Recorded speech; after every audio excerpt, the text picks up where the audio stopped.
starting late because, as always, I'm bad at timing things and getting ready on time. Thank you for holding out. Welcome to the Interbeing Art, uh, another spooky October live stream. What did I go with this time? A chilling chill stream. This one's going to be extra chill because I'm just planning on responding to chat and letting my mind wander and stuff. So, like, if there's anything anybody wants to talk about, feel free to move it in whichever direction you want. I'll be here for like about 2 hours. Yeah, I'm looking forward to this. This is fun. Um,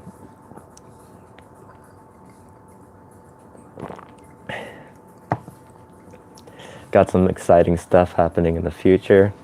Working on school stuff. I was informed recently that this is my final year at NASCAD, which finish very soon. I'm just going on to the stream chat on my phone here. I couldn't do it preemptively for whatever reason.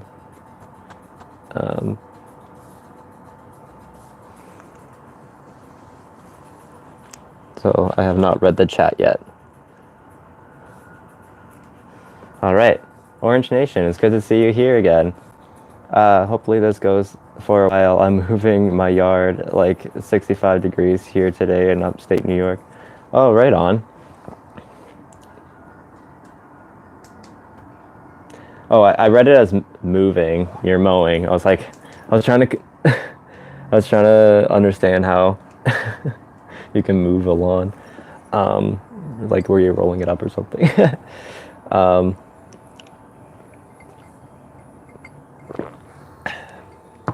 Mowing lawns, spooky stuff. Gonna have to rake soon here in Jabuktuk, Halifax. A lot of leaves are falling, and which reminds me, I cannot forget to do my land acknowledgement, which is something we do here in Jabuktuk, and that this live stream is taking place on Mi'kmaq territory, Mi'kmaq, the unceded territory of the Mi'kmaq people, founded in the Treaty of Peace and Friendship that told of sharing the land and spoke nothing of private ownership.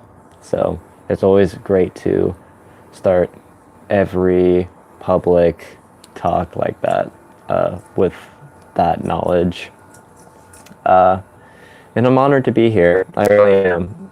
I have some remote linkage, heritage here. Somewhat connected here.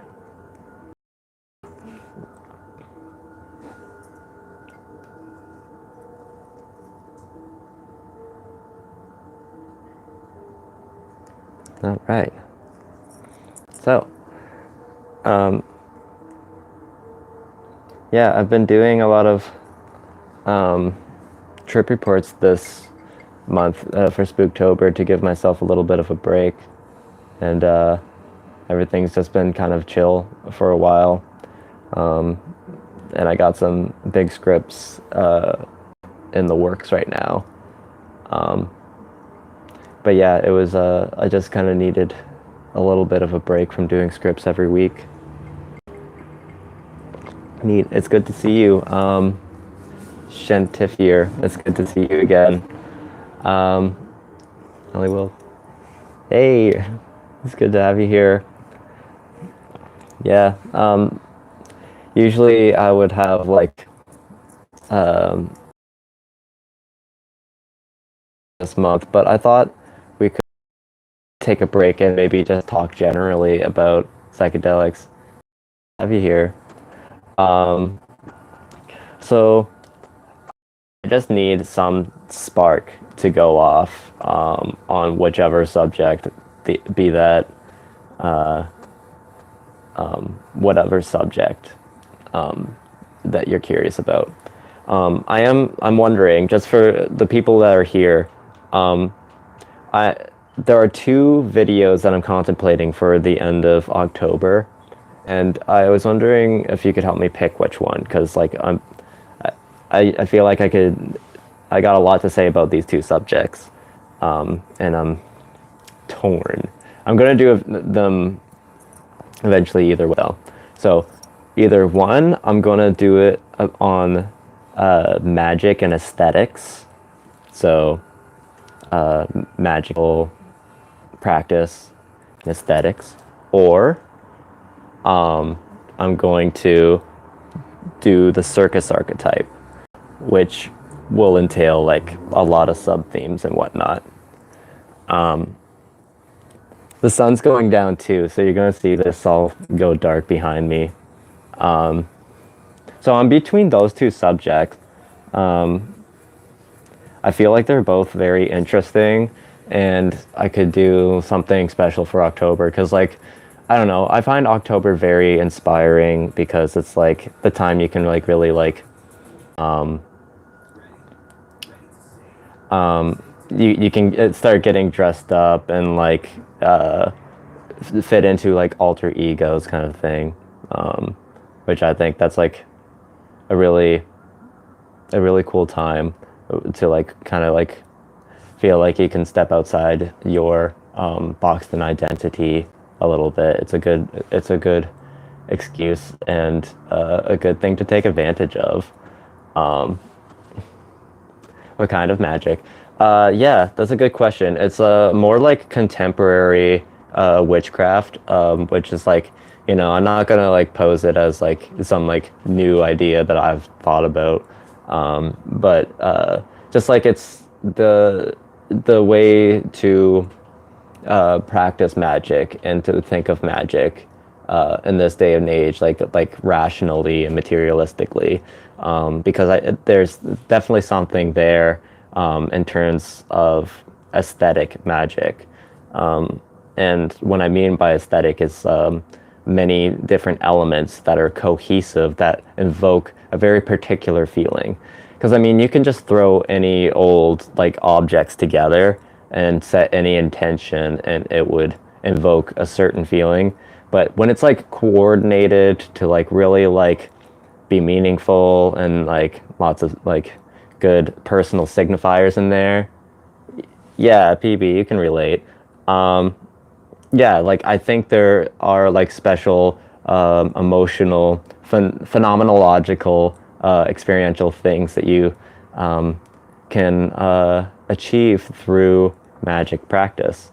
But like magic is just like one way of talking about it. But it's magic is good because it does like invoke magic qualia. Yeah, exactly. Because it does like invoke. It can really shift mountains in the mind and personally. But yeah, just like not like the belief or like superstition of magic being able to like break the laws of physics, basically, like within the realm of modern physics. I would love to the magic topic. Okay, cool.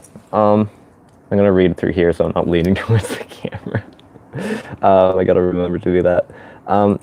I would love the magic topic as long as it's not magic. Okay, witches are way cooler than old men. Honestly, I would have to look more into magic with a K. But yeah, I agree with you. Like, there have been a lot of predatory and not so chill things under the guise of magic. The grand example, cults and like Aleister Crowley and stuff like that. Nope, it says nice earrings, dude. Thank you. I appreciate that. PB says, if each receptor has an archetype, that means that with just imagination, we can activate them. I'm not sure about that. Well, for one, I don't think each receptor has a dedicated archetype or archetypes. It's just that certain receptors invoke particular feelings. So like, for example, the zipper is very particular to salvia because of that, of how salvinorin alpha agonizes the kappa opioid receptors. But when you look at something like the circus, that's not receptor specific at all, because it takes place on salvia, DMT, in dreams. It's like just like very like baked into the human, at least in the West, the human consciousness and psychology. So, but and the other part about like just imagination can activate them. It's like yes and no, because like I do believe like with like deep trance and meditation and stuff like that. This kind of ties into the magic thing I'm talking about too. You can really go all in with certain states. You know what I mean? To the point where you can feel like you're channeling a completely different life, or like forget that you're about your life and reality for a short time. You can like really get like into deep states. But I'm not sure if like just through willpower you can activate these receptors. I believe like if someone, for example, smoked salvia like 3 times a day, might end up getting salvia like hallucinations off of salvia. Like I've heard of that happening when someone has like a really intense experience with salvia mixed with weed. Later, when they smoke weed, they have a kind of pseudo salvia experience. But I think that's more of like a flashback. It's also like considered like hallucinatory perceptive persistence disorder. I always get the two pieces mixed up, but like that can happen if it's like, you know, the experience is too intense. But bottom line, I don't think you can just do it through willpower. But certainly the brain is capable of these things. But I do think certain states require the chemical,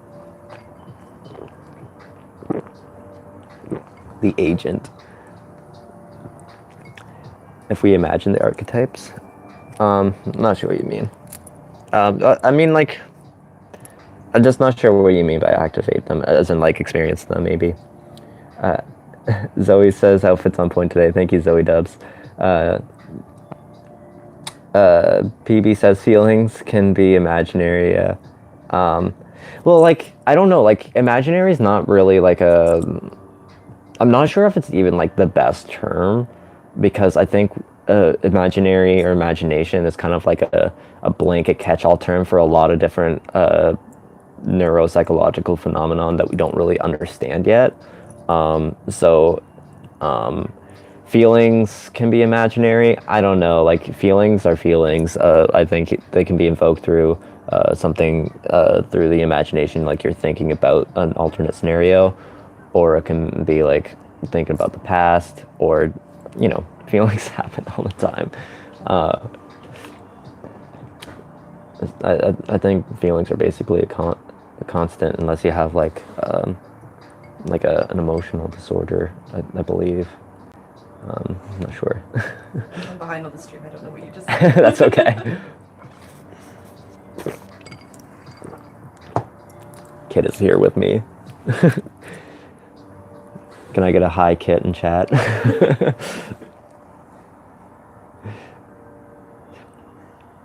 Thank you, Holly Wolf, for the compliment. Okay, everyone's going off on my outfit. Just calm down, everyone. Thank you, I appreciate it. And I don't want this whole stream just me blushing. But I appreciate it. Zafula social media says everyone should share this live stream. This stream is not a lie. No, I'm just kidding. I'm making fun of your typo. But yes, thank you for advocating for live stream. Yeah, and you corrected yourself live. Honestly, my phone, I put it on autocorrect on, right? And I've regretted it ever since. I do this thing where like if I like change a setting on my phone, even though I'm on my phone most of the time, I will take like months before I can actually like go into my settings and change it back. but I changed on autocorrect, and um, and man, it just like it makes me have to correct myself so often because it like assumes wrong things or corrects it. Uh, anyways, um, Nope says which states need chemical help.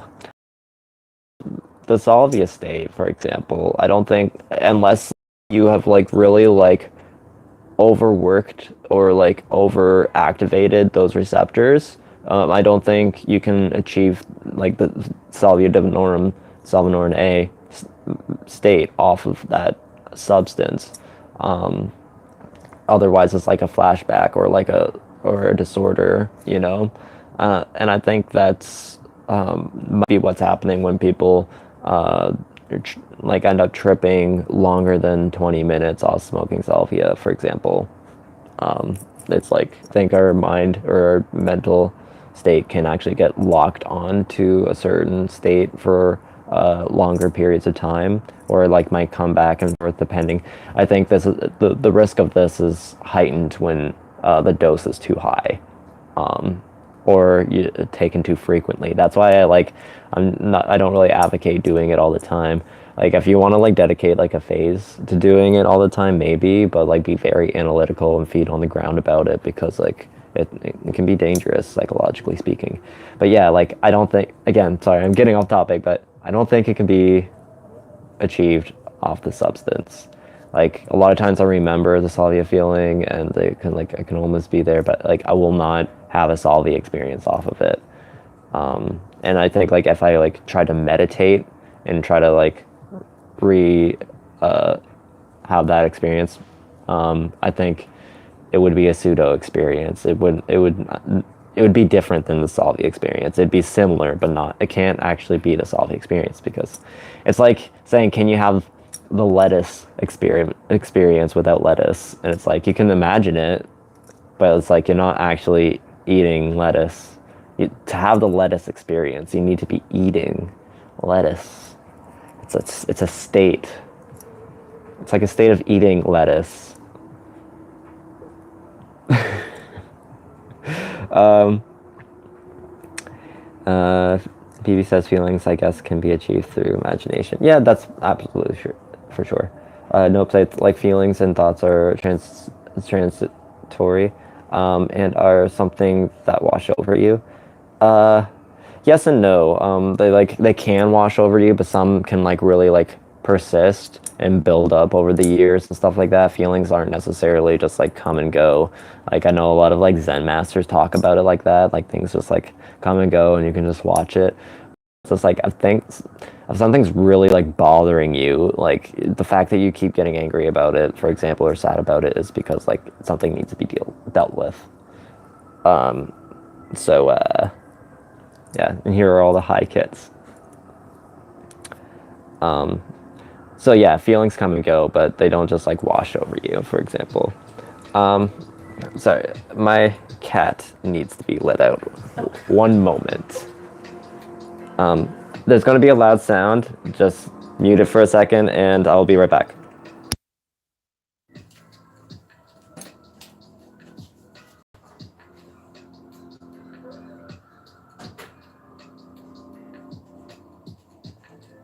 Actually, wasn't that bad. No? Okay. This might be even louder. Okay, hopefully that wasn't loud. Okay. Mitz is in the room. You know, I woke up really early this morning. I had to set my alarm for 6:30 in the morning, and my cat Mitz was like, "Nah, you're getting up at 6, not 6:30." Here she is. She was like, "No, you're getting up at 6, not 6:30," and she basically was doing what she's doing now, just like starts walking on you and like rams her head into you. She just wanted to say hi. Can I get a hi, Mitz, in the chat? Getting back to chat.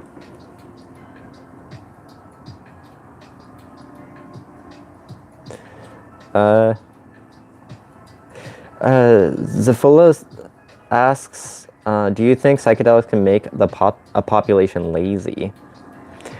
I have big grievances with the term lazy. If you mean like not contribute or be functional in a society or as a group community, I don't think so. I think people are naturally want to do things. I think like what's termed lazy is actually just like a very like awful like neoliberal capitalist notion. It's what explains why people are in poverty. It's why there is houselessness, and you know, people are just like, oh, they're lazy. It actually like explains slavery too. It's always been just like such a like a ruthless accusation. But the thing is that people want to contribute to their community or society, but we're disempowered. We're only given the choice because of the fact that we need to make money and a living to sell our bodies and our time to capitalists, people who have more wealth than you. And so basically you're indebted to the people who privatized the means of production. And if you can't get a job, then you're termed lazy. And I think so circling back to your question, if you mean by lazy you mean not get a job, those are two separate things, you know? Like the fact that you can't get a job doesn't mean you're lazy. What does that even mean anyways? People need to rest and take care of their mental health. But like in I can imagine, say there's a dropout commune of like, I don't know, anywhere from 20 to 50 people, I don't even know. And they're all taking psychedelics and nobody wants to do anything because they just want to get high all the time, which just sounds like a drug war propaganda thing. But I don't know, they would just starve and die if that was the case, because like I'm pretty sure everyone would want to contribute what they can to each according to their ability, and to each according to their need. Yeah, not productive in terms of making money. Well, that's the thing. Like, not productive in terms of making money. We're sold this notion that we have to be productive, as in, be either selling commodifying ourselves to make a profit, or commodifying our labor to make a profit. But most often we have to sell that to employers, as in capitalists. And that taking psychedelics makes you realize just how exploitative this is, I think, a lot of times. And hence why the dropouts or whatever, and they were criticized for being lazy, you know, communists are just lazy, they don't want to work.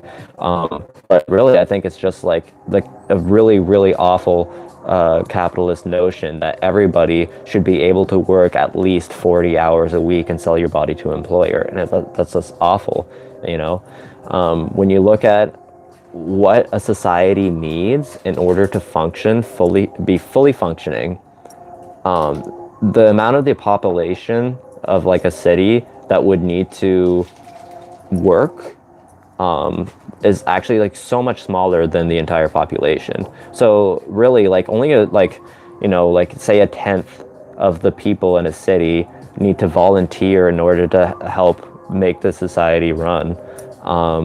And I truly believe that there are people who do want to do the dirty jobs, and would volunteer for that.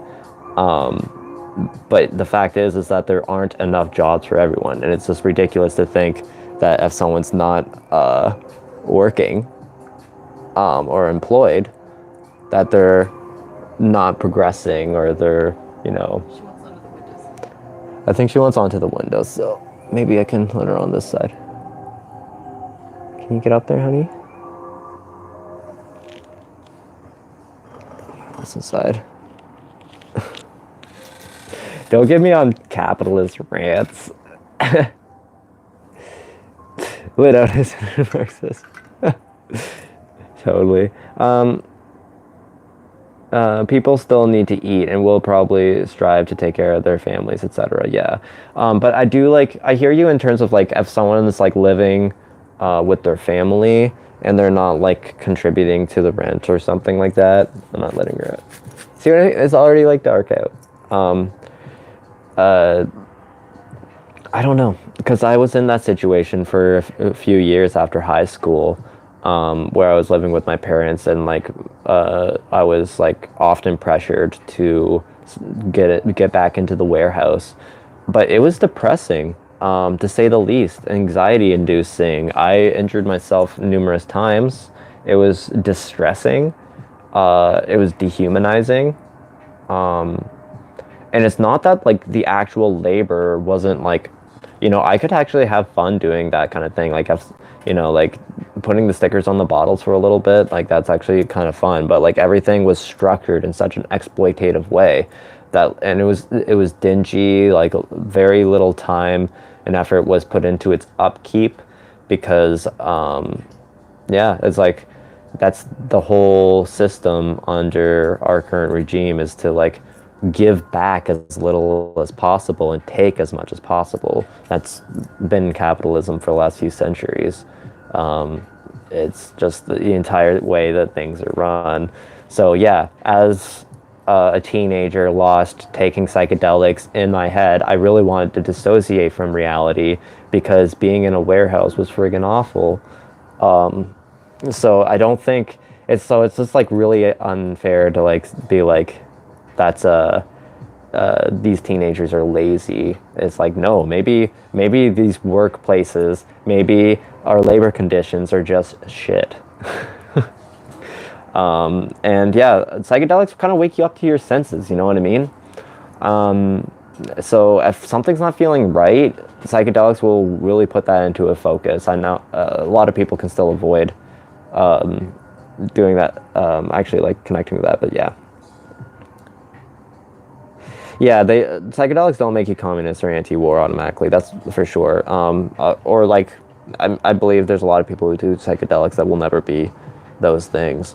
But again, it does have like a tremendous power and like a tendency to wake up like the emotions that are buried. I think in order to be like pro-war, for example, you have to be kind of removed from empathy.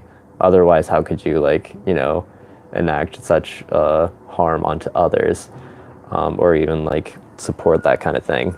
But in terms of like the communism thing, like I think people are just like have such vast, wild conceptions of what it is or what the definition is. Hence why people try to like use different terms or whatever. But it's wild to me. Like I heard the funniest things being called communist. I'll give you a personal family story. I was talking to my grandpa one time, and we were talking about Trump, and obviously we're like, oh God, I'm so glad that he got out or whatever. And I was like, how do you feel about Biden? He was like, oh yeah, he's a good, honest man. And I'm like, yeah, so honest. But then I was like asking him about Trump. He's like, yeah, I'm glad he's out. And then this is what he says. He's like, Trump's a communist. And I was like, I forget exactly what I said. I was like, how is he a communist, right? And he's like, because he was like with, making ties with Putin. And I was like, Russia's not communist anymore, right? The wall came down in 91. But yeah, he basically expressed that he just thought what communism is the dictatorship, and that's all it is. And I think that a lot of people have that conception. But yeah, that's just a personal story. But yeah, like that's the thing. Like sometimes words can kind of become not very effective. Meanings can be stretched. I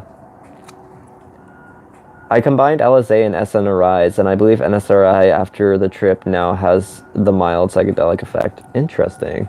PB, do you still regularly take SNRI? I always advocated that, excuse me, that if you're taking antidepressants, SNRIs, SSRIs, what have you, anything that like affects the serotonin receptor specifically, that you shouldn't put psychedelics on top of that, especially not the alkaloid, serotonergic psychedelics, because I heard of a few cases where it like prompted or like caused serotonin syndrome, which is actually just like a horrible thing. It's like it's similar to heroin withdrawal. That's probably the closest thing to compare it to. It's like you literally don't have serotonin, which is like such a necessary thing that you need to function. So like people are just like shivering and just, you know, huddled. It could be like very harmful, and like so like obviously I wouldn't wish that upon anybody, but I have heard counter arguments that like there's actually no evidence that psychedelics are what did that. You know, antidepressants have like too high of a dose basically. I think it's like it's an overdose when it happens. But yeah, it's an awful thing. But yeah, but I think if there's even a risk of that, maybe don't mix them. But I don't know, like, because you're supposed to be taking them like regularly, or else they don't work. So they're kind of like melatonin in that way. That's not how melatonin works. What? That's not. Yeah, melatonin isn't a daily supplement. It's taken for like regimens. Yeah, like monthly or whatever, right? No, it's usually like 2 weeks on, 2 weeks off, something like that. It's not. Yeah, 2 weeks on, 2 weeks off. Well, Bottom line, it's like according to one sleep dreamologist, I forget the term. I'm making up words now. He was saying that melatonin actually only works when it's like taken regularly with like a certain regimen, like you're saying. Like it won't, like if you just take melatonin once, like the night before, it's actually more of like a placebo if it does anything. Although like I don't know if that's even true, because I've taken melatonin and like definitely felt something. Yeah, but also with like drugs like SS and SNRIs, it's a daily consumption thing. I can't talk with this in my ear. You have to like be taking your dose regularly enough that you're sort of like maintaining a consistent. Yeah, like it won't really do any, like SNRIs won't do anything if you just take it once, right? Yeah. Yeah. You might have a weird day. Yeah, you might have a weird day. So like it might mess you up a bit, but it won't have any function. Yeah. Yeah.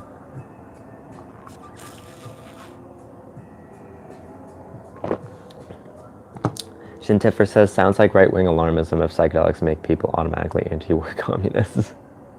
No, I don't think psychedelics make people one way or another. I think people are more influenced by their social circles and the media that they consumed, or that they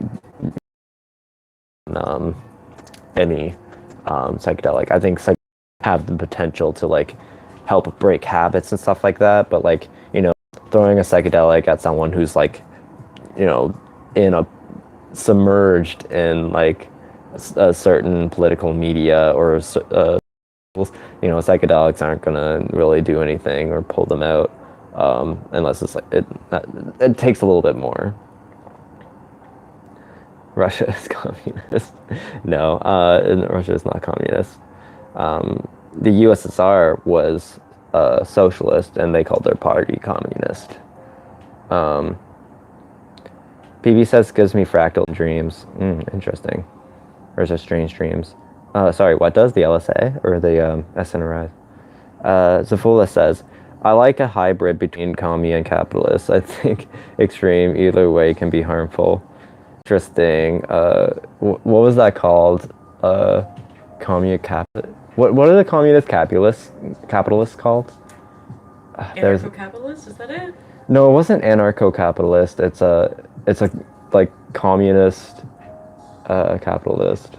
There was a term for that. Yeah. Mutualism is something separate. Mutualism would definitely makes much more sense than capitalist communism.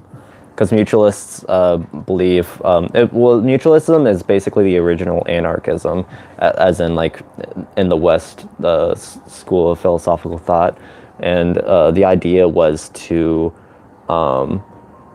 basically convert banks into low interest loans so that they would actually like serve the function that they're basically said they're supposed to.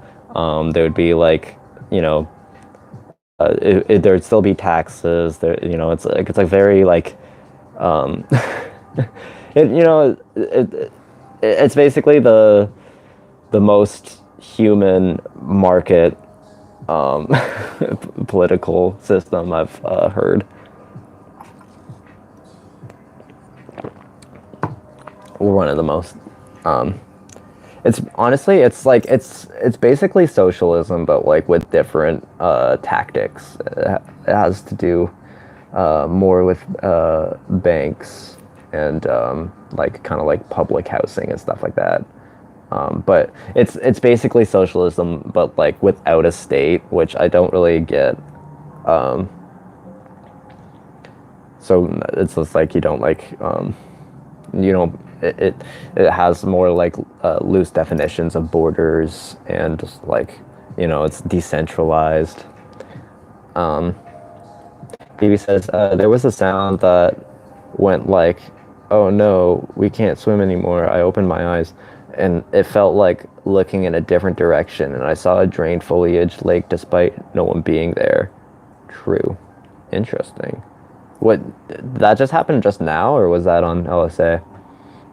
Oh, SNRI. That is really interesting. Shintifier says, I think Mao criticized market socialism, mutualism, calling it group capitalism. I'm not sure. Don't quote me on that. Yeah, honestly, I'm not up to par with everything that Mao said. PB says it was dream. Oh, on SNRI. Right on. That's a pretty interesting dream. Did you write it down in a dream journal? Yeah, speaking of like archetypes and like specific receptor-based archetypes, as in like the kappa opioid receptors have certain archetypes. For example, I really like using salvia as as an example because it's so selective. When I say like the classic psychedelics, serotonergic psychedelics are just serotonin based, that's a so many receptors that I'm referring to. Kappa opioid is much more localized, so it's easier to talk about. But anyways, those archetypes can definitely be experienced through other means, like dreaming and stuff like that. Again, it's different than the salvia state, but yes, it is. It can. Those archetypes are not exclusive by any means. Like for example, the wheel is something predominant on salvia. But I've read some near-death experience reports that involved the wheel, which were pretty interesting. It's much different than the white light, that's for sure. The wheel also appeared in some DMT reports, surprisingly. And the other one is the zipper also is experienced on like a DXM and ketamine dissociatives, which makes sense because salvia is also a dissociative. I feel like I gotta sneeze, but not quite there. I don't think I will. Ketamine dream potentiation is complete fucked. Well, I never heard of dream potentiation. If someone can enlighten me on that. A sneeze is right there. Bless you. Thank you. Yeah, I assume ketamine dream potentiation is like when you take ketamine or maybe microdose it or like macrodose it, whatever, to have certain dream states. Am I getting that right? I would go, honestly, if I wanted to just have dream state, I would go with something lighter, like a mugwort or something. Because, like, I mean, I don't know, ketamine's pretty expensive. It's not the only reason. You can't make your own dissociation store bought. Yeah. Chintifier says definitely not placebo. No, ketamine is definitely significant, but I honestly think like something like mugwort that's like more mildly psychoactive can like induce dreams and stuff like that, or vivid dreams or something. There's quite a few other substances that are alleged to do that, but like worth looking into which ones are the most effective. Mugwort sounds the most interesting to me. I heard like Amanita muscaria, when taken right, most often just really affects your dreams more so than your state. Yeah. Anybody here take Amanita muscaria? That stuff is weird. Or Q asks if I've tried Toad yet. And I assume you mean 5-MeO-DMT. No, honestly, I'm not super interested in it. It sounds like it's just like a really intense experience. And, you know, I've always had like a little bit of cold feet going on like those like tower rides that would like drop you down or whatever. And that's what 5-MeO-DMT sounds like to me. It also is easier to overdose on it and you don't get visuals. Like, I'm interested in visuals, and if 5-MeO doesn't give me the visuals, then I'm, you know, not super interested. I definitely have read reports where visuals are obtained, but it doesn't have that tendency. It doesn't have that tendency.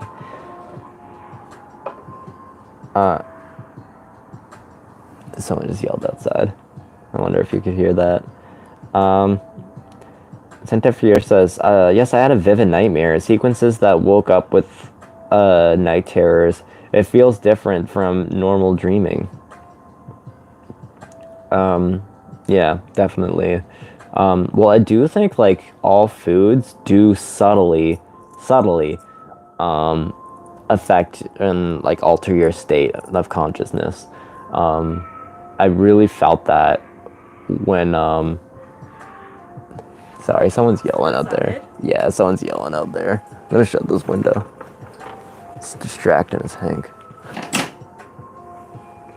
I'm not gonna rip down the curtains.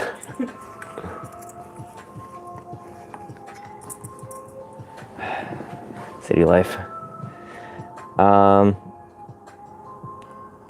What was I talking about? Oh yes, vegetables can actually affect your the conscious state, or any food really. But again, it's subtle. It's not like that's why they're not considered drugs, because it's just so subtle. But I really noticed it when I had spinach, lentils, and sausages one night, and oh boy, was I altered. Like, man, I felt like I wasn't alive before that, you know, living in that like fast food state consciousness is different than health food state of consciousness. Subtle, but yes. Was that even a question, or did I just get off on that? I don't even know. PB says, I've opened my eyes, but to my surprise, not a dream, but to this world. Then something told me that I could imagine anything. So I did, and I saw the sunset under my table, but I hear I wasn't able.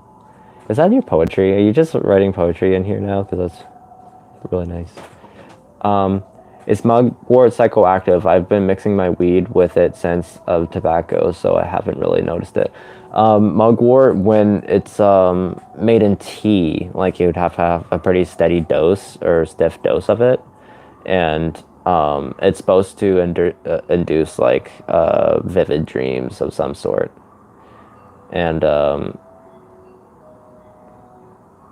yeah, hold on. I need to shut this other window.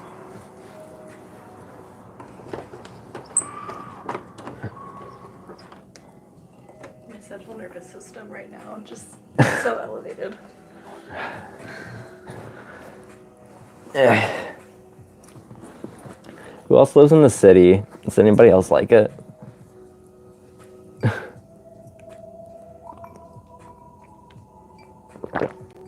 See, My state of consciousness is affected by the sounds of the city. Subtly. Um, says the Salvia guy. Mark Clark says the Salvia guy. It gets you to yourself at a fundamental level, RQ says. Yeah, interesting. It says very mildly, probably overpowered by your bud. Yeah. It can be For mildly psychoactive when smoked as well. right. Yeah, but Oh. it's always very mild, no matter like how intensely you brew it. And like if you do the tea route, then you are more likely to get like dream effects. But if you smoke enough of it or drink the tea while you're still like waking and conscious, you can get very, very mild psychotropic effects. And I think it's more like spatial perception oriented than it is like visual or auditory hallucinations. Right. So it's like more just like your feeling state, emotional state. Mm-hmm. Yeah. So like I guess like some like I don't know if you guys could hear, but Kit was saying that mugwort is more of like a feeling state, and if sorry, like some sounds are throwing me off. But yeah, it's like it's not like so much like visual hallucinations. It's like an altered state. You know what I mean? So it's very subtle, and I think that's why it can affect your dreams, because like any like state that you're in while you go to sleep will kind of affect your dreams. You know, alcohol affects your dreams. Tea would probably affect your dreams, but like, you know, to be like distinguishable, to like be like slightly different, then that's you know, more pronounced would bring about like odder dreams. I think that's how I would assume it'd work. But always mild. That's the point. It's always mild when it comes to mugwort. It's kind of cool how we can dream completely naturally. Shin Tiffier says, we can get an altered state of consciousness completely for free without drugs, and the brain can do it on its own. But that's kind of what I was talking about with the magic rationalism or the aesthetic of magic. It's about invoking, curating feelings or emotional states in you to experience, you know, certain things. Although, again, it's very separate and different than if you say smoke or take a psychedelic. Gotta try to make some tea with it before bed then, yeah. Zoe, if you do that, just do a quick Google search and look up doses and stuff like that, and yeah. I don't think you can hurt yourself with mugwort though. I mean, like, worst case scenario, you're gonna barf, I think. Yeah. Or like waste a dose and just excrete the excess. Yeah. So like, yeah, you won't die or anything like if you take too much. But like if you like, you don't really want a tummy ache. Yeah, and also look into like acidity interactions if you blend it with other kinds of tea. Like if you're gonna like add mugwort to another kind of tea, make sure that like if there's lemon in there, that's not gonna mess with the effects or something. Mugwort with lemon. Yeah, I wonder if that would affect it. Kind of just tastes like dirt, so I feel like the flavor enhancer would be. Yeah, they say lemon and like citrus like helps with mushrooms, but mugwort is something completely different. So,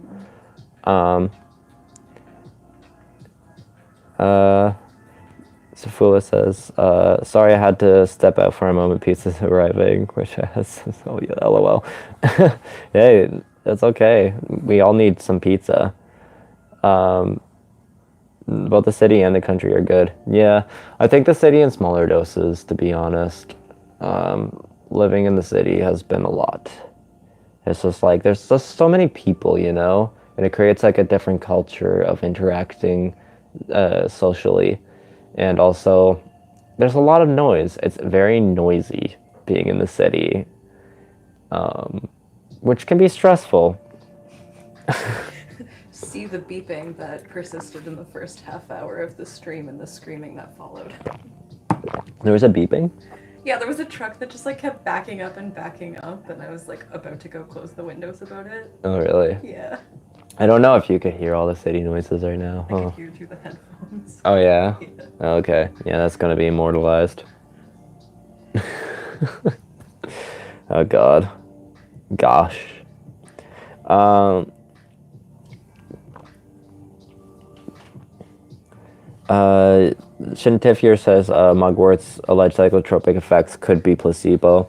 That is true. I would recommend trying mugwort while you're awake and just trying to notice if you feel any different. And not that you should be feeling a certain way, but any different. Holly Wolf says so much going on all the time.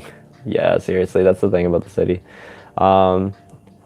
Although that's the thing, like if the thing about being more isolated is like nothing's going on, which you know you need to have like a little bit of both. I don't think there needs to be such a sharp contrast between the city and you know country life. You know if they're like a little bit more interwoven, I think people should be allowed to have space and be close enough to be able to socialize and have a community, society, whatever.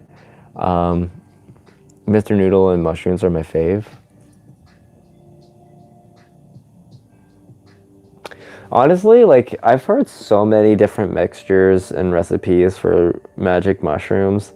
And me personally, I like them just raw. That's one of the things that like it's just better just to chew it up and get it down. I've heard there's capsules are much more easily accessible, easily.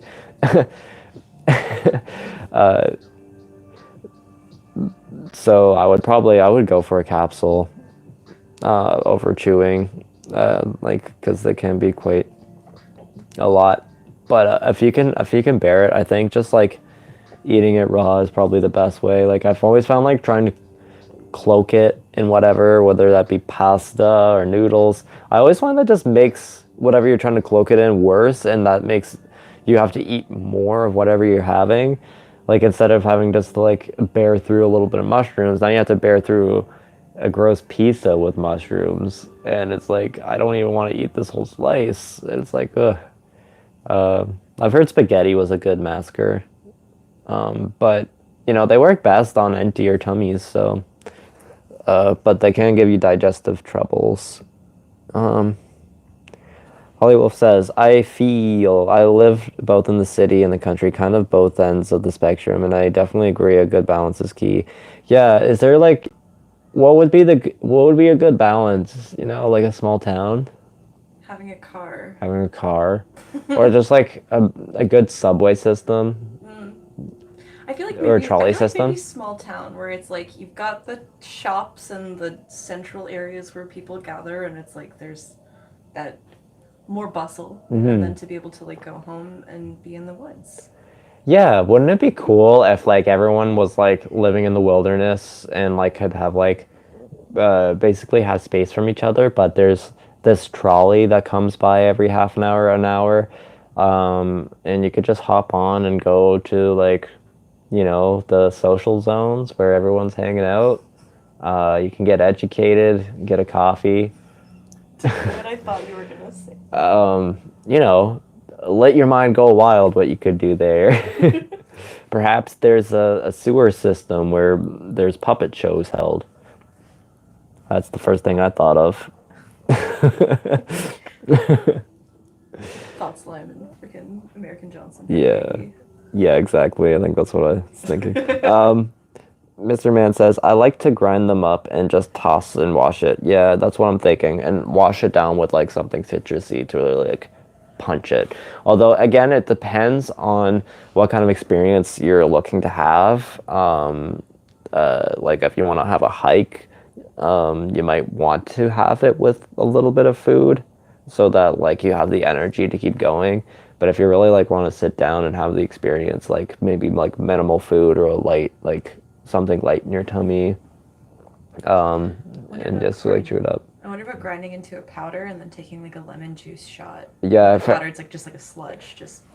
I read this really hilarious and frightening report one time where someone ground up their mushrooms and put it in a shot of lemon juice, and like that was the idea to just bang it. And it sounds pretty easy. It sounds pretty easy. Just bang This it back. this person, because like they just wanted to try this lemon tech, and then like have a trip with their friends like the later weekend because they like grew their own according to the trip, and they took it and literally just like basically convulsed on the floor for 3 or 4 hours. Not like having a seizure or anything, but like totally like unable to get up and just having like a wild and overly intense ride. And just I don't think anybody was home, so that was like, yeah, that doesn't sound like the greatest time. No. I wish I could remember the dose. But the moral of the story of the trip report was that don't underestimate lemon. Lemons aren't lemons. Like they're not duds. They are potent. That was supposed to be. Thank you for explaining. Happy you didn't get that. All right. Got a bucket of chicken right on. Ariel X Adventures. Hey, how's it going? Hey, bro, what's up, man? Got some Liberty cats. They're everywhere around here where I live. Jelly. Is that in the UK? I know they're pretty frequent there. They're like the little skinny ones, Liberty cats. Allegedly, they grow here in Halifax, or Japuktuk, and I was looking for them with a friend, and we could not find them. Found a lot of cool fungi, but no Liberty caps. Also, it sucks that there's another mushroom that's very similar to the Liberty caps that are poisonous, so it just makes it pretty risky, at least where I am. Holy Wolf says, "Yee, you can always go home into the more country-ish, naturey, relaxed environment to recharge and decompress." Yeah, exactly. I feel like I might be a little bit behind. Yes. Yeah, decompression. Gotta get that good. Decompression. Veronica Ruby says, good to have you here. Mushrooms with cherry tomatoes are the best. No flavor and it's juicy. And cherry tomatoes, okay. And that's pretty acidic too. They're pretty like cherry tomatoes have that good flavorful. Yeah, it would help make up for like the dry, pasty feeling of the mushrooms. Yeah, the textural issues. There. Yeah, that really hydrates the dry because like a lot of times we eat it dry. So yeah, I could see that. That's a good recommendation. I'll think of that. Yeah, cherry tomatoes. Scientific says perhaps the trolley tracks have people tied to the. And on one track, there's 5 people, and you can pull the lever, and that redirects the trolley to a track, and one person's tied to it. That's an ideal society, where we're constantly having to pick between less people that we do care about and more people that we don't care about, and that's going to be a hard choice. Do you go for the number of lives saved or spared, or do you go with like keeping your loved ones? Save your partner or the 5 orphans. Yeah, your partner or the 5 orphans. Oh yeah. Not honestly, that's utopia. Stop. I want to have those choices daily. Also, like I like the fact that time choice is like the trolley's coming. You have to decide. You have to decide. That's the cool thing about the trolley problem. Sorry, I'm laughing at Cascadian Art's comment. Oh.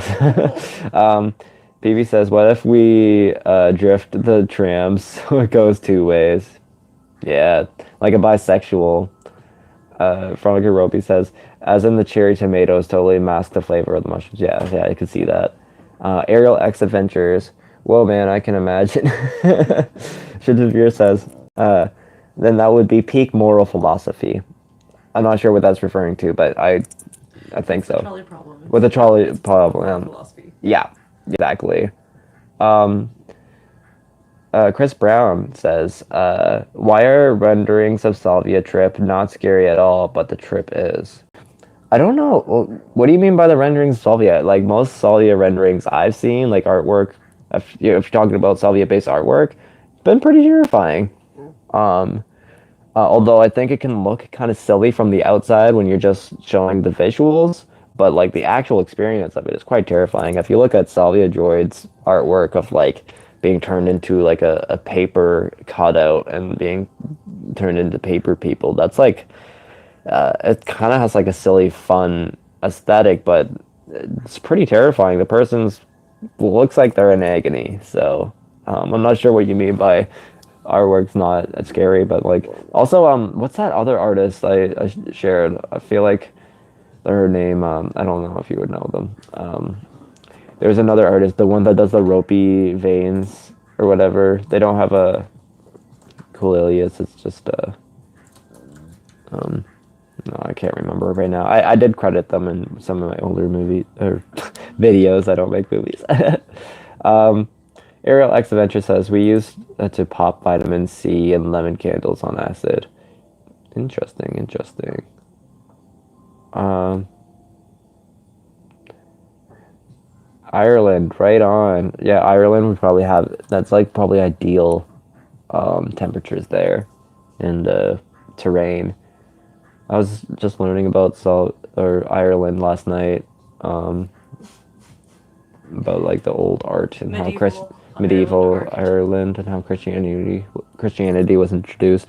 I honestly feel like I learned a little bit more context, but I feel like often that's like the history that we're just told over and over again of how Christianity was introduced to Ireland. It has like there's so much more history there.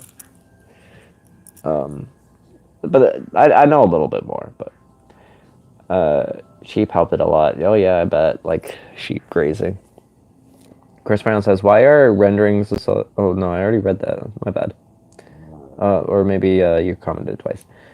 I figured out how to spot them right on. They're always shaped like a Turkish temple, sort of ice cream pronounced nipples. Yeah, they do have like a little bit of a nipple. It's so funny that they're called that.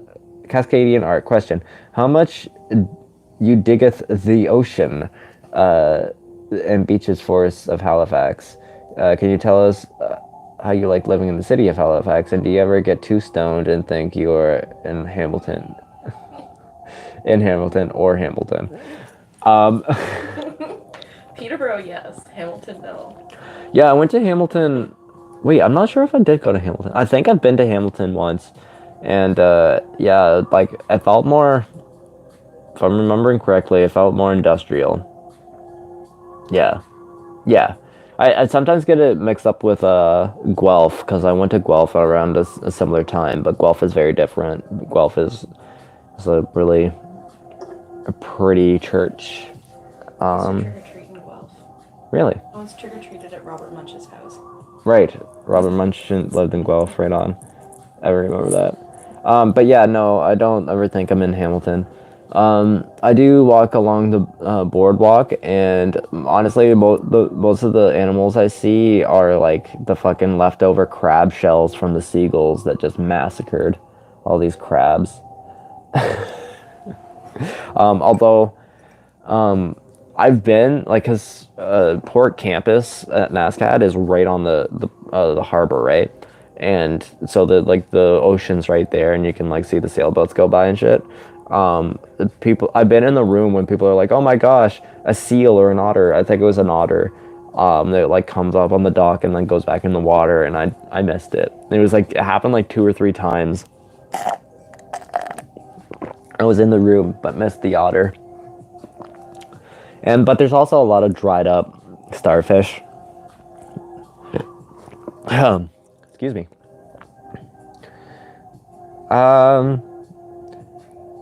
Yeah, Salvia art is fucked up, yo. Yeah, I agree. PB says it's scary because it's real. LOL. Yeah. Ariel X Adventures. Utter confusion like a Sally D trip. Yeah. Claudio Brandon Zamudio says alga artist. And Cindigress. Those are both good artists, but no, that's not the one I was thinking of. But yeah, look those people up too. They're pretty awesome. Some kid says, Hey man, this is my first stream. Oh yeah, welcome some kid. Been loving the work and you've been putting out that you've been putting out. Keep it up. You're doing great. Thank you so much. Yeah, I will keep it up. Thanks. No, I seriously appreciate it. Shintifir says, just out of curiosity, have you heard of Calibia maculata, a shroom that works on the K-opioid system? Kind of weird and to have a dissociative mushroom. I have heard of it. I have not looked too much into it, and I should because it does sound hecka interesting. I've also heard of a moss that was like more recently discovered. Like I say recently, like 3 or 4 years ago. Recent. It was like a moss growing in South America that had both DMT and like a salvia type chemical. That's wild. And like Sounds like a bad time. right, like I don't know if anybody's actually tried it, and like I've like seen like a lot of people like whenever you look it up, it's just like a bunch of other people trying to like figure it out if anybody actually tried it. But it's just like they looked into this moss and they're like, hey, there's the ingredients right there. How would you consume? Right, how would you Is like, would it be like a topical application like 5-MeO, or would it be well, even 5-MeO is oral, right? it's usually still smoked, like just like DMT, just in a smaller dose. I think no, I don't think DMT can be absorbed as far as I know. LSD can. I thought that was the whole thing with the frogs, is that you picked them up and then. Yeah, they always said that you licked them, but that's always been a myth. What you do is you scare them, like basically like low key torture them, like on a windshield. Like it's not like the worst torture, but you are like restraining them, scaring them, so they like It's a venom excretion. Right? excrete the venom, yeah, and then you like let it crystallize and scrape it off your windshield or whatever. Right. But moss, like imagine trying to dry. But yeah, I don't know if you would smoke it or like how that would work. But it would also have to be sufficient. It would have to be sufficient concentrations. Like even like fresh salvia, Salvia divinorum, you can't just like take those leaves and smoke it because it's too wet. But even dried, you would have to smoke a lot of plain salvia leaf in order to get off on it. I wonder if it'd be sublingual, like chewing the moss. Yeah. Or what is it, cutting? What's that? When you like just like let it sit in the back of your mouth. Oh, that's it's called quitting with salvia, but that's because you roll it up into a quid. But yeah, you would just probably call that chewing or just like letting it sit. But again, I'm not sure like how those chemicals are activated. But again, back to your question though, with the mushroom, I don't know much about it, but that's interesting to have. That would be really cool to eat a mushroom and have a salvia experience. That would be really cool. But the thing is that salvinorin A is not absorbed in the gut. So you would have to hold it in your mouth. You'd have to chew it up and hold it in your mouth and let yourself salival glands. Salivary glands. Thank you. The word wasn't coming to me. That word I've always had trouble with. I mix salivary and salviary. Salviary, yeah. Which is, I don't think that's actually a word. No. I brain it. Yeah, it screws me up too because salivary glands are very close to salvia because I'm talking about salvia being absorbed in the salivary glands. Yeah. It's like, but honestly, I don't think the fact that it's called salvia has anything to do with the salivary glands. It's just a coincidence. So. Yeah. Well, because salvia is the it's a plant, it's a mint. Genus name for mint. I always get confused if it's salvia is in the mint family, but like it's also in the sage family. I need to get my herbology straight there. Shout out to the Celts, yeah. MPLSMN originally. Interesting. Lots of pagan history too, over the place. Yeah, a lot of pagans there. What we would know as pagans today. You do remind me of Hamilton, the drug dude from Vice Channel. I've gotten that before. I have like a lot of similar views to Hamilton. Although I'm like, yeah. But I'm also thin white and have like those circular glasses. Although I don't have my circular glasses on. Usually people call me Hamilton Morris when I have my glasses on. So that's interesting. Like, I appreciate that. That's a good. I consider that a compliment. Like sexy Hamilton words. Yeah. Um, Ariel says, "Man, I'm stoned. I'm glad." Cascadian Art says, "Sad." Yeah. Um, when I went there, I saw a million animals. Yeah, well, that's the thing. Animals are dying because of you know what. PP says, "Hey, it's Vince with ShamWow." Right on. Hollywell says, "Oof, yeah, I lived in Hamilton for a time. It was pretty industrial. Yeah, that was my impression of it. But because I went to Guelph in the same time frame, Guelph is like very different. So it's weird to like, yeah, they're very different places. Not Guelph isn't industrial as much. Isn't Dundurn Castle in Hamilton? I don't know. No. I don't know. Peavy says, you'll be saying, wow, every time you smoke this joint. Right on. Rip crabs, yeah. Depends on the season. Sure. Oh man, I'm falling way behind. I'm gonna scroll a little bit further. Caught the European bug. Oh wow. Yeah, some kid says, I have an upcoming opportunity to try some changa. Oh, cool. Have you tried it? What can I do to help ensure a more philosophical experience? Any thoughts or advice is appreciated.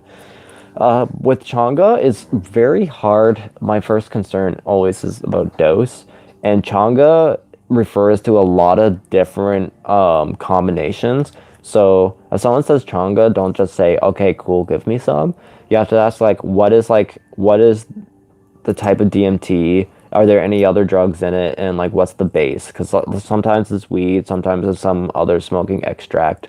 And you need to know like how much or what percentage of DMT is there. Because if it's like low, like 30%, then you can like smoke more casually and experience that. But if it's a higher dose, like 60% or something like that, or higher, I would definitely recommend going easy on it. And I'm pretty sure it lasts a while, like more like mushrooms or LSD, from the reports I've read. It's pretty interesting. I haven't tried it myself, but in terms of having a more philosophical experience, I would go the same route that you would with like basically any psychedelic experience. If you have a trip planned, like if you're planning on walking around and doing something, you might want to have a few options just because your mood can change. If you're planning a hike, um, I don't know, like maybe read up on some philosophy to mull over in your psychedelic experience. Because like I can't help but think philosophically when I do psychedelics, unless it's like unless it's a very intense psychedelic experience, then I'm just hanging on. But like I can't give too much advice and have more philosophical experience. I would just like, if I wanted to think philosophically, I would go for like a more moderate dose and surround myself with like good vibes and stuff like that. I wouldn't try to consume philosophy while on psychedelics unless it was like really mild. Just because I feel like it should be like your attention should be given to the psychedelic itself. I feel like that's kind of being like more meditative.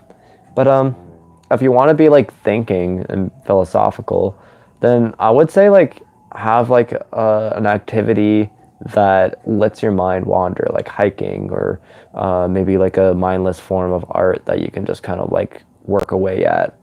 That kind of stuff. And like have a notepad. If like philosophy is the goal, then have a pen and pad ready in there. I think that's pretty good advice. um, but a lot of times I'm just like staring at the ceiling, being like, "Whoa!" So, which is fine too. Ariel says any Maples is a neighborhood. Interesting. Don't give your address. It'll be immortalized. PB says, make sure you're taped that damn chair so you're going to space, my boy. Yeah, honestly, yeah, you gotta hold on. I like Ontario. Great camping up there, Ariel says. Yeah, it's got good camping spots. Um, let's see. Let's scroll through. Uh, THCP has sounded very interesting from what I've heard so far. Some kid, you'll have to tell me if that's any good. I just got a phone dying notification. Actually, you know what? I am going to grab. I'm actually gonna take a quick bathroom break, so I will be back in 1 minute. Hang in with me. Be back in 1 second.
Again, everyone.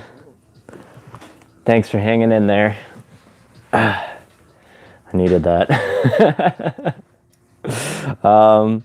Yeah, I was reading. Ariel says it's getting late over in Ireland, so check out their channel. I have not checked out. I mean, no, I have checked out your channel. I just having memory remember uh, having a bad memory day. So yeah, I'm glad your channel's slowly growing, and I'm glad that you came by to chat. That was awesome. If you need to go to bed, by all means. Um, right. So, what can we go off on? I got so many. More Changa stuff. It can be. Some kid asks or it says, it can be, but Changa is also smokable. Right. Yeah. That's the thing. Like the smoke.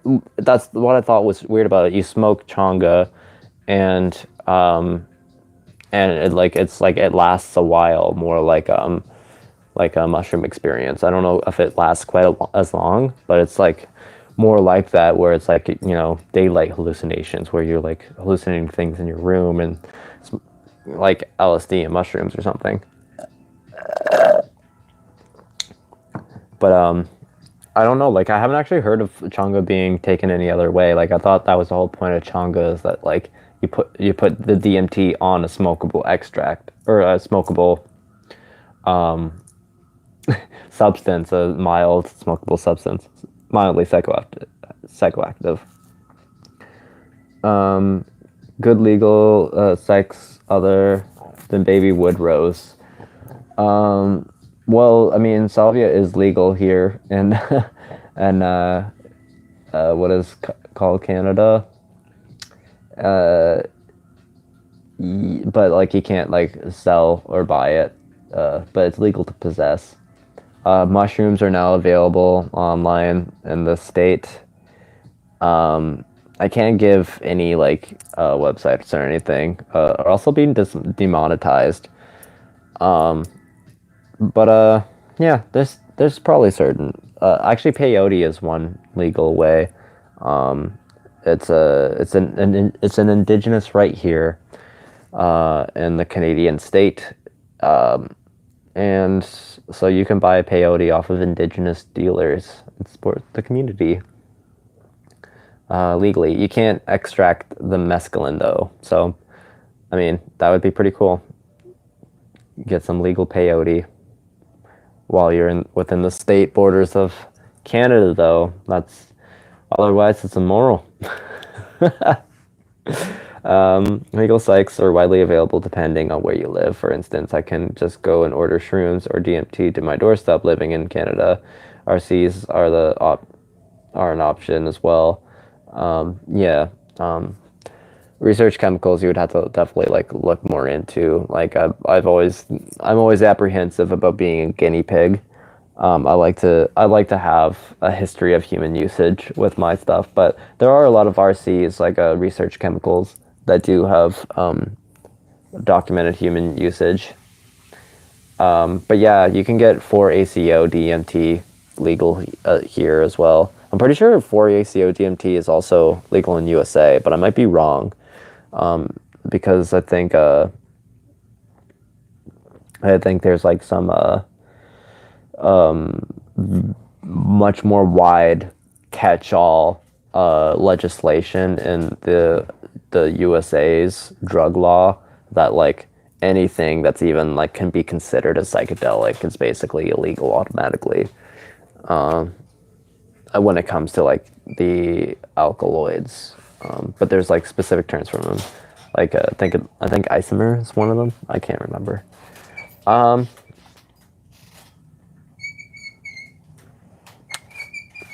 Right. Yes, peace out, Ariel. Good having you here. What are your thoughts on having really deeply studied individual fields, linguistics, and or a type of science, quantum mechanics, or poetry, any field, utilizing psychs to get into the depths of their field? Like, I believe DNA was inspired by acid. Well, there's several ways that psychedelics can influence fields of study, and they already have. When you have a break in your default mode or your default way of being, you can have out of the box ideas that you wouldn't normally have in a sober state. Good examples are the theory of evolution was originally thought up by, I think his name was Arthur or Albert, something or other. I'm so bad at this, I already forget his name, but he's basically the guy that always gets forgotten about, because he was the one that wrote to Charles Darwin about his theory about evolution, and Charles Darwin like was the legitimate scientist. He beefed it up. He published the book in the paper and discredited himself. So but bottom line, he would experience had that idea or that conception because was pondering it in his daily life. He was like someone who like really liked to document all different species from different places, and he had a flu one night or like during a span of time, and at one point his fever got so high that he got into this altered state where he was like hallucinating or whatever, and it kind of just came to him, and like that's like now we have the theory of evolution. And I'm sure that like someone else has like thought something along those lines before, but just never gotten documented. But my point stands that like creative ideas come about through altered states, and so that can always like affect any field. I don't think it necessarily will work that like, for example, I want to be a quantum mechanical genius, so I'm going to study quantum mechanics, and then I'm going to take acid, and then I'm going to be the next big brain, think of a new concept or a way of thinking about this thing. And it's like, that might not happen though. So you can't bank on that. But, you know, it's definitely more likely to happen to have an out of the box idea in an altered state. So there's that. But then there are more specific things, like, for example, psychology, psychedelics, like has the psychology right there in the title. It's directly affecting the human mind. That's the whole experience there. So obviously it has a lot to say about the experience of being human and psychology and all that. So that would obviously inform those fields of study just by creating like a contrasting state. For example, you know, this is the normal sober state is considered to be the neutral, the only way it is. But when you have an altered state of consciousness, then you can contrast those two states, and yeah, that one shed light on the other, and so like you can learn a lot that way too.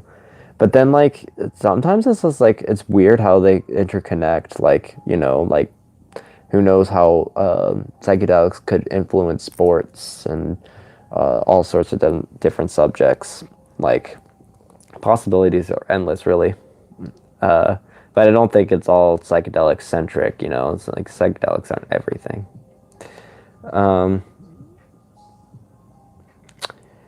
Some kid says definitely lots of research is required for our research chemicals. LOL. Yeah, for sure.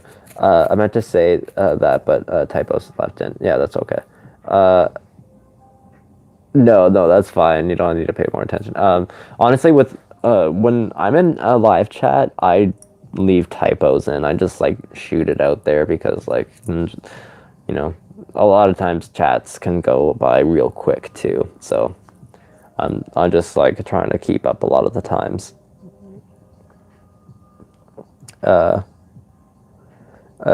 Cascadian says, I think they're a profound tool.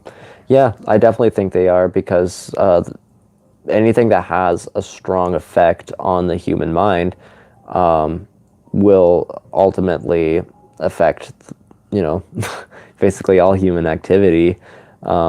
But that's like, I'm saying that neutrally, like, because it's such a profound experience, it can have like profound effects, but not necessarily, and profound isn't always for the better, you know. It can also like hinder you in some ways too. Zifola says, I'm back. Hey, it's good to have you back. Illuminate any field of thought activity. Yeah, for sure. Cascading art. I agree. Yeah, I'm glad to see you're all here too. Yeah, I am gonna be wrapping up here soon. So I think the consensus then was like at least like a couple people said that they would like me to do the magic video next week, and I think I agree. I definitely want to do the circus video, archetype video, But I'm just gonna push that off a little bit longer, and I will do the magic video for the end of the month. And yeah, I'm not gonna do too much research for it, but it'll be fun. It'll be cool. Some kid says, "Does the current misinformation on Google concern you? I mean, if you Google DMT and scroll down just a few sites, you'll find DMT rehabs, quote unquote." Cascading Yard says, "DMT rehabs?" Question mark. Yeah. Yeah. I think it would be kind of silly to have a rehab, just for DMT. I think. I don't know. I have mixed feelings about it because, like, if this is like a rehab, assuming that it's like a cigarette or heroin addiction that like people need to be like coaxed off these psychedelics, that seems like like a place based off of misinformation, like a pseudoscience basically, where you just project that, oh, if someone's using this drug, then they must be addicted and therefore must need rehab. However, rehab can mean several different things, and I think if this type of rehab is the kind of place that's like meant to be rehabilitatory in a different way, not necessarily for addiction, like for like grounding you or like helping you through like having a hallucinatory perception persistence disorder. Then that could be good. Like I think there could be psychedelic rehabs in that case because like psychedelics can be traumatizing. Psychedelics can mess people up. It would just obviously be different than like an alcohol rehab. It'd be very different. However, by the sounds of it, it sounds like a rehab based on projections and not actual research or any data. But yeah, honestly, like there's prominent drug websites. You can usually tell, but sometimes it's hard. Websites that will try to be like you can usually tell because it's geared towards parents when they're like talking about your teens might be doing this, and they tend to stretch the truth and make all drugs sound much more scary and dangerous than they are. I agree with them that like maybe people who haven't had their brains fully developed yet aren't of age should be taking mind-altering substances. I think that's a fair debate, but I really don't disagree with the tactic of trying to stretch the truth by saying these substances are scarier or more dangerous than they are, because that just generates more mistrust and misinformation around these things. So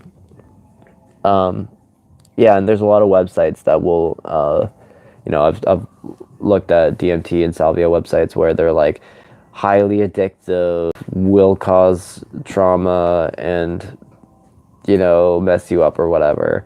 And it's just untrue. Sometimes they're like partially true, but they still try to like stretch the truth or whatever.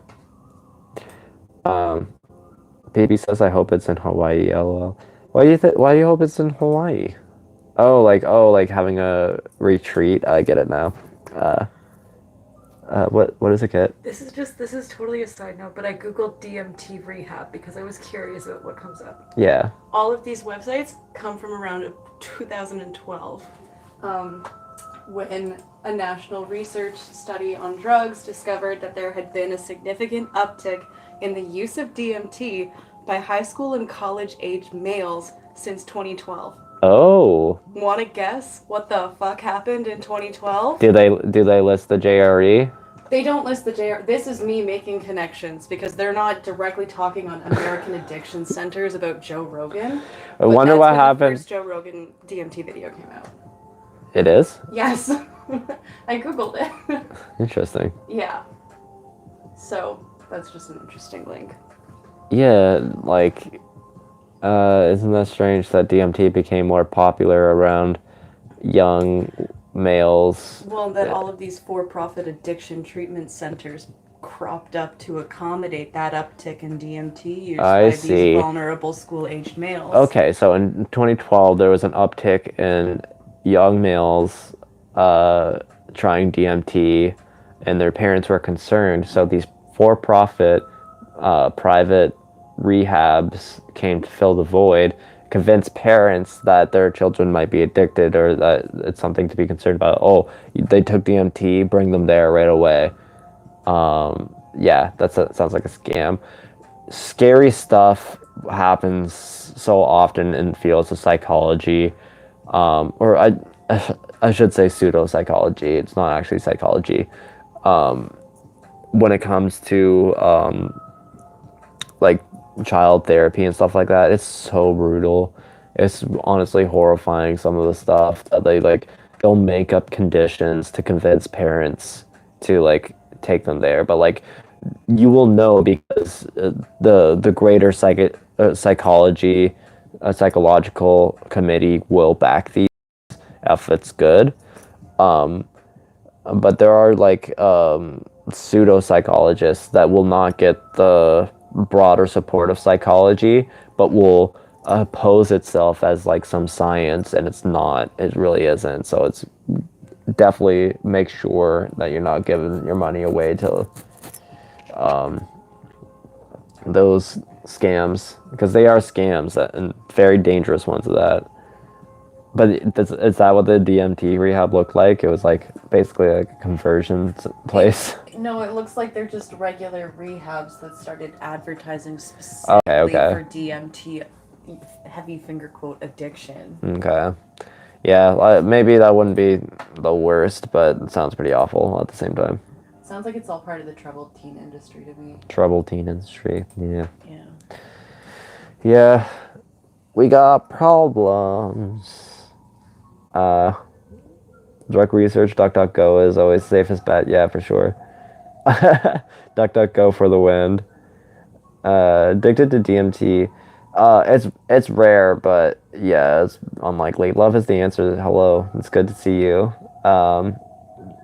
Zoe Dub says using Tor network on other browsers not necessarily the safest. DuckDuckGo is an onion version. I'm not sure what you mean by onion version, if that was a typo or if I'm just out of the loop on this one. Yeah, okay. Magic. That will be next week's video.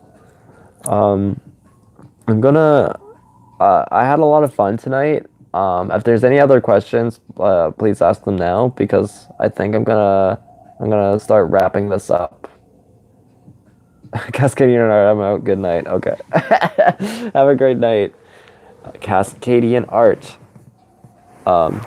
Good to have you by. Right. So, video will be coming out next week for Cascadian Art. You're a champion. Such a champion. Good night. Hope you have a good night. Man. To see the new vid. Some kid says. Chris Brown, what is the scariest thing you've ever seen on Zelvia? Oh. I think the scariest thing was the thing in my corner.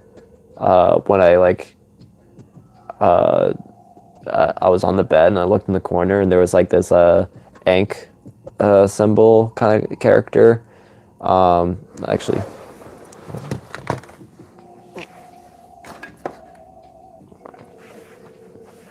This guy is based on him. It obviously looked a little bit different. Like it was like more of like a head shaped like this. So it wasn't like leaning to the side. But he had like fingers like this, and it wasn't a pot like a plant. Yeah,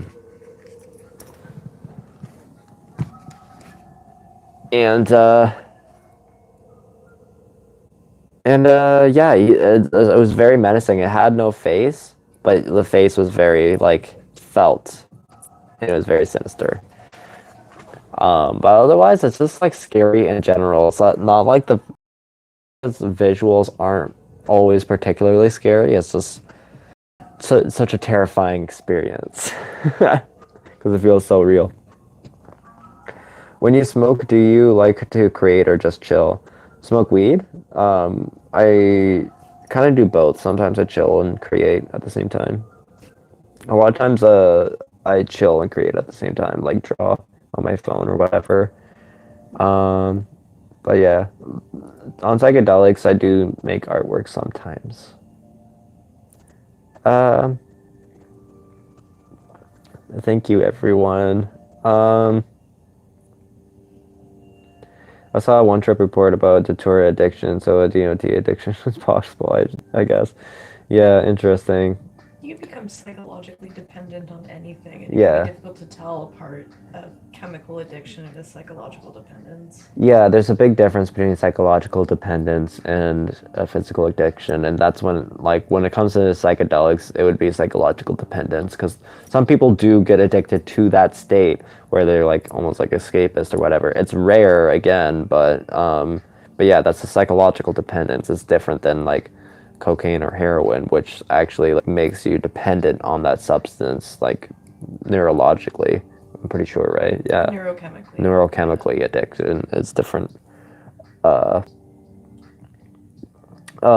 Chris Brown asks why scary. Well, because the Savinorin alpha agonizes the kappa opioid receptors, which is known for its nociception dysphoria, aka discomfort and terror, basically foreboding, um, and because it feels so real, and again the nociception is like a very like uncomfortable feeling. It can feel claustrophobic, constricting. It can feel very textural, uncomfortable. So that could be met, especially with the rapid onset. That's like a recipe for a scary time with intense hallucinations too. Have I done DMT? Yes. Yo, Adamas. Good to see you here. Why do you think fear is a common reaction? You think it's a chem response? I think fear had a evolutionary function from like from the get go with humans. It's like very necessary. For example, we would always eat from one berry bush, so we assume this other berry bush is good, and then it poisons some of us, and so we need to like have a fear that like some of the unknown, that like we need to like be careful because there are dangers. If we had no fear, then we would basically die recklessly all the time. It's kind of a necessary function, and so we get an automatic fear response from anything out of the norm or anything too sudden. Not necessarily, because I think context is important. Context. Well, yeah, because like I think the same experience could in one case induce wonder and another induce terror, depending on a person's experience leading up to that, and like Yeah. certain elements of set and setting, and what memories a person is basing their interpretations off of, whether consciously or subconsciously. Yeah, that's a good point. And also the tuning of an individual's central nervous system, because the other thing, fear is an emotion psychologically, but it's also a physiological experience. True that, you yeah. are looking at a nervous response from the central nervous system. Yeah. And so an individual person's tuning, shall we say, can influence as much as the set or setting. You know what I mean? Yeah, well, I mean, some people have an overactive nervous system response when it comes to fear, and that usually is informed by personal experiences and potentially like generational trauma too. Mm-hmm. But generally speaking, the fear usually is like in the context of danger, either death or harm. Because like, and I think those are like the two like main roots of like where fear comes from. Maybe I'm oversimplifying it, and this is just my theory, but I think when psychedelics come in, that challenges. It's very abrupt too, but the come up usually has a lot of fear around it because you don't know what's going to happen, and it is like it is disrupting the normal ways of states of being, and that can be very anxiety inducing. And I think we're also kind of scared of our own minds a little bit too, what might pop up, because yeah, we're very aware of dark aspects of life, so that I could definitely see there would be a fear of those things popping up if you don't lose control of your state. That's the other thing. That's control. I think people fear losing control. But again, that's a very individual thing. It's very individual. Some people love the experience of losing control. Yeah, well, yeah, yeah. Again, context sensitive. You're right, because like you do lose control on like alcohol, for example, but it's different because you kind of sedated a bit, and like um, what's depressed? Not this. Is it the CNS? Yeah.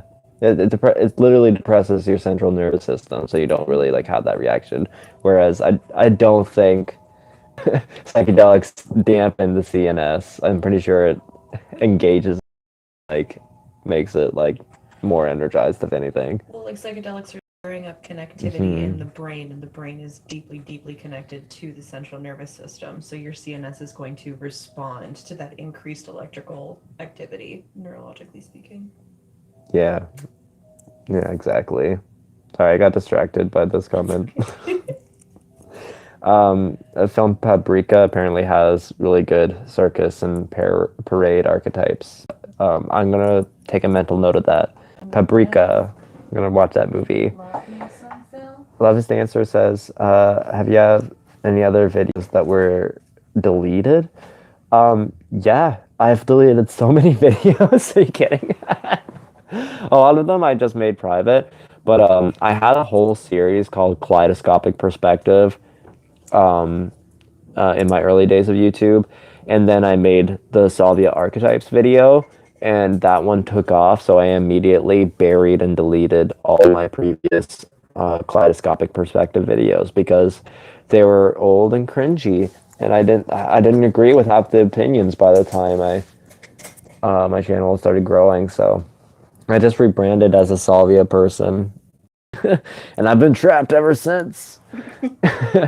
Yola Adam S says, so some people might have more neural connections that link to fear and seek out fear first from a change of awareness. Yeah, exactly. Some people are predisposed to that. Sometimes genetically, sometimes by trauma experience. Exactly. So either by your life experience or genetically. Some kid says, personally, I haven't experienced come up anxiety. Is that uncommon?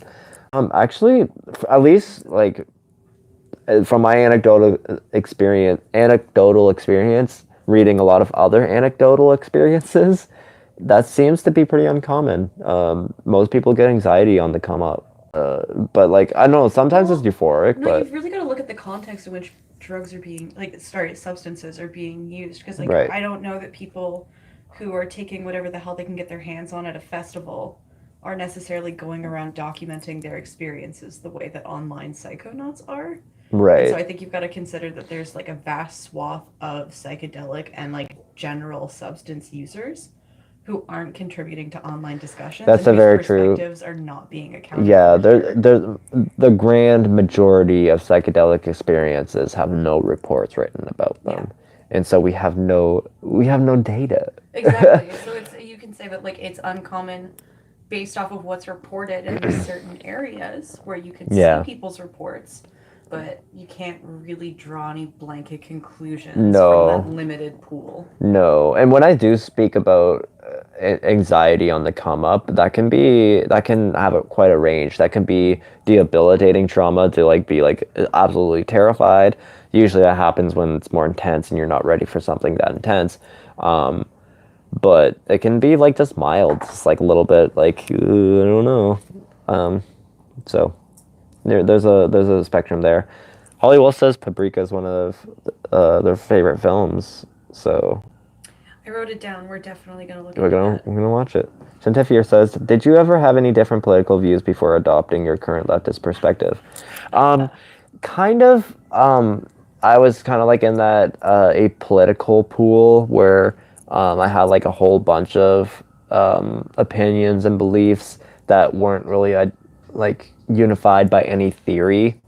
So I would probably just consider myself apolitical for a long time. So under that umbrella of ambiguity, a lot of leftist notions, a lot of right-wing notions. So that it really helped reading political theory. So it wasn't like that's kind of what helped me orient myself politically. Reading political theory, i.e., watching political YouTube, but yeah. Well, no, I've No, read you some did. You did political read theory. theory. Oh Sorry, my I'm gosh. not going to invalidate the theory you did read. I Maybe read that was theory, Abby. guys. I've read theory. No, well, I mean, you may not have like read too much theory, but you've definitely taken courses on like the history of USSR, for example, and that like is heavily Okay. ideologically based. So I I've been would. talked at about it, but yeah. You're not uneducated. You got a understanding. Chris Brown says so hard to understand as that figure isn't scary here at all. I'm not sure what you mean by that figure. Um, Not sure. Um, Chris Brown, it's not like googly eyes and sharp teeth. I don't know. I mean, you might not find it scary, but like, it's usually the experience itself that's just scary. I feel like, for example, if I described my Salvi experience to you, it probably wouldn't sound scary, but the experience was scary. So that's how I would explain that. Um, Yola Adamas says, "How do you think mirror neurons play a part in what is called em- empathetic or empathic, sorry, or telepathic connections?" Um, I actually don't know too much about mirror neurons. Something to do with spooky action at a distance.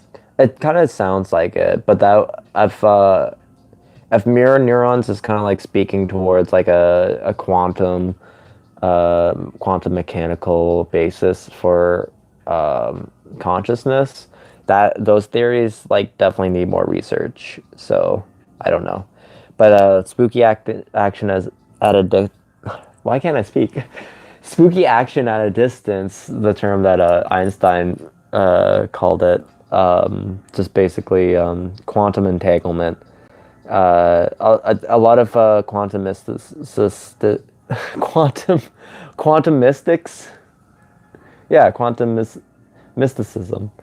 They like to report that the quantum entanglement can happen, like since consciousness is at the quantum mechanical level, quantum entanglement can happen, and that can cause telepathy. And that would be a like physical explanation for telepathy.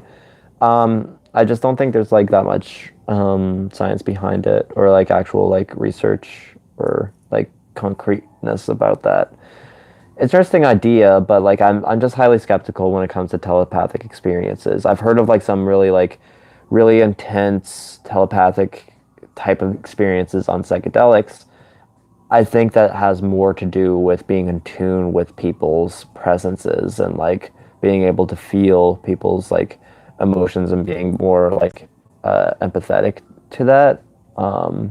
Having those like social and default ways kind of like eroded.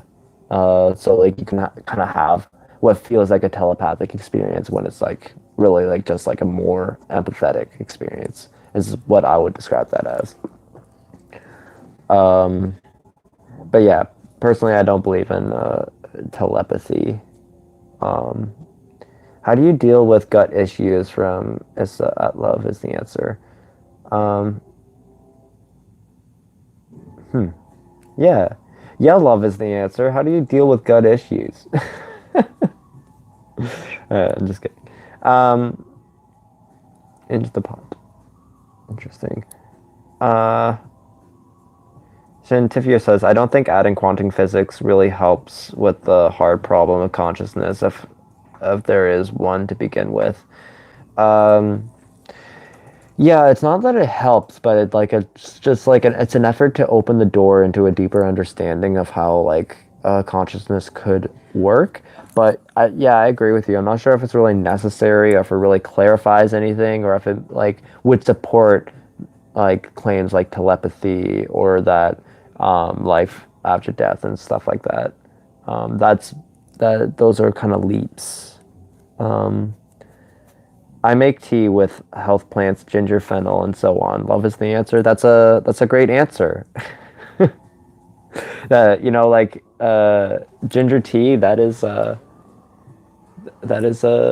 love. What You have something to say?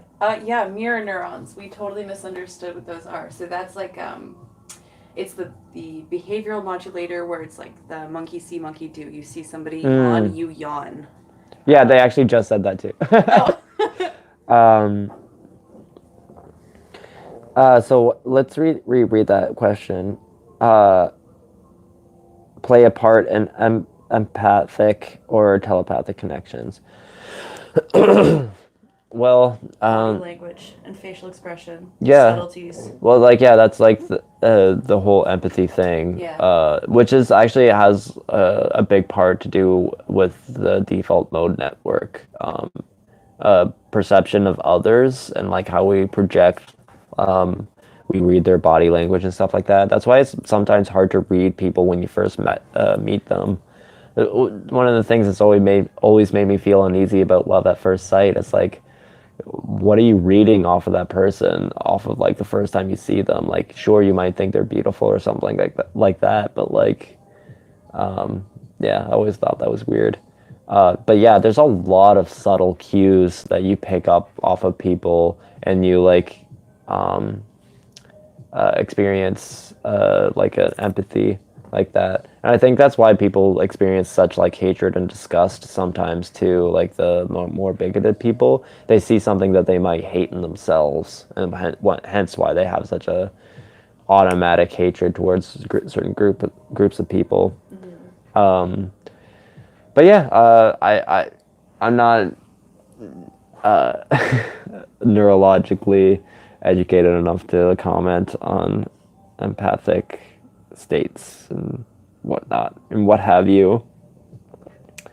I hope that answered your question a little bit at least. Love is the answer says, sorry, I was not here to. Do you believe in God? No, not. I don't believe in God personally. Chris Brown says, and did they match what you thought they would look like? Oh, the archetypes of With Zipper's wheel book pages, etc. Yeah, I feel like that can be experienced in so many different ways. I don't think they're ever experienced the same way twice. They were asking about your experiences. Which ones have you seen and what were they like? I have not experienced zippers. I have not experienced the wheel. Booker pages.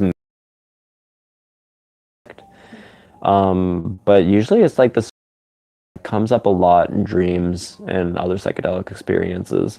The red and white stripes, the big top, circusy vibes, cartoony stuff. Um, Ludlow Vert says they just got back from hiking. It's good to see you here. I'm actually like ending like any second now, so I'm sorry about that. You just got here. Put it down. It's so hard to put. You all like engaged me so much. Um, have you experienced being echoed? I'm not sure what that means. What do you mean echoed? I want to get echoed right now. That sounds like fun. Maybe find out what it means before you commit to that. Like, can you see feel parallel versions of you? Oh, echoes like that. Okay, yeah. That happens with like salvia. I have experienced once on LSD. It was such a wild experience. It was like it's like the kaleidoscope effect, almost like how I experienced it. It was like I put my head up against the wall and I had the distinct feeling that there was like several different versions of me all putting our heads up against each other like a mirror. And like they were all like similar but yet slightly different realities. But yeah, that was just a wild experience. I don't know what to say about it though. Parallel dimensions, maybe. Are we becoming extra dimensional in our perceptions, or are we hallucinating, or both? Who knows? Find out next live stream. I gotta get to an appointment before it closes. A dinner appointment. Yeah, and Closes. by appointment I mean fast food. I'm not gonna say the fast food restaurant, but it's fast food. I'm getting fast food, and this fast food restaurant happens to have a soft drink, a cold dessert that the machine is shut off very soon, and I want that cold dessert. I think, okay, real quick, What? Love is the Answer wanted to know if you tried LSA. That's a quick Have one. I tried LSA? I've had a big. Sorry, I don't know if I could say that. I've been sitting on a bunch of LSA, just been waiting to try it. I'm planning on trying it, but the tummy ache has got me apprehensive. The alleged tummy aches that ensue. Okay, I hope you all had very much fun. It was spooky. It was a bit awkward, but it was also fun, was it not? I think we all had a good time. I really appreciate everyone coming out and hanging out. Stay tuned next week, and hopefully I will have that video up and ready. I don't think I have any plans for Halloween. I have a school day on Tuesday. Halloween's on a Tuesday, I believe. But I am considering doing a Halloween stream, so look forward to that. Let Potentially. us know if that's something you want to do. Yeah, let us know if that's something you want to do. I will keep you posted if that happens. Good night, everyone. Yeah, it was fun. Thank you. I will talk to you all later. Have a great night. Spook on.